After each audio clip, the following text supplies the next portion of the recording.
రే, ఇంకెన్ని రోజులని బాధపడతావు? ఆ అమ్మాయి ఆల్రెడీ వేరే వాడిని పెళ్లి చేసుకుని హ్యాపీగా ఉంది. తను పెద్ద చీటర్ రా. మోసం చేసిందని నువ్వు అనుకుంటున్నావు. రావణాసుని వదిలి రాముడి దగ్గరికి వెళ్ళిందని నేను అనుకుంటున్నా. నాకు జ్వరం వస్తే తన కంట్లో కన్నీళ్లు నిండిపోయేవి. అదే నేను హ్యాపీగా ఉంటే అవే కన్నీళ్లు ఆనంద బాష్పాలయ్యేవి. నా ప్రేమ కోసం తన అందమైన ప్రపంచం వదిలి 1000 కళ్ళతో ఎదురు చూసేది. నా ముందర శారీ కట్టుకొని చిన్న పాపల ఎవర్రా ఎవర్రా నువ్వు, ఇనుమును ఇనుమును నేను అని సోకులాడలా చిందులేస్తుంటే ఒక్క చిరునవ్వు నవ్వుని నేనురా. కన్నా, నాన్న, బక్కోడా, ఆనందు ఇలా 100 పేర్లతో పిలిచేది. కానీ నేను మాత్రం చీమంత చిన్న ముద్దు పేరు కూడా పెట్టలేదు.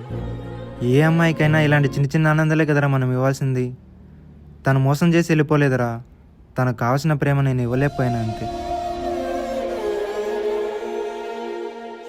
కనీసం ఇప్పుడన్నా వెళ్ళి చెప్పరా, తను హ్యాపీగా ఫీల్ అవుతుంది. తన కోసం చచ్చేంత ప్రేమన్నా దూరమైన తర్వాత చూపిస్తే ఏం లాభం రా. ఇప్పుడు ఏం చేయాలి?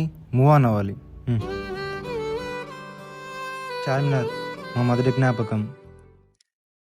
ఈ బ్యాంగిల్స్ తను ఇచ్చిన చివరి జ్ఞాపకం. ఇవి చాలరా తను మర్చిపోవడానికి కాదు, తన జ్ఞాపకాలతో బ్రతకడానికి.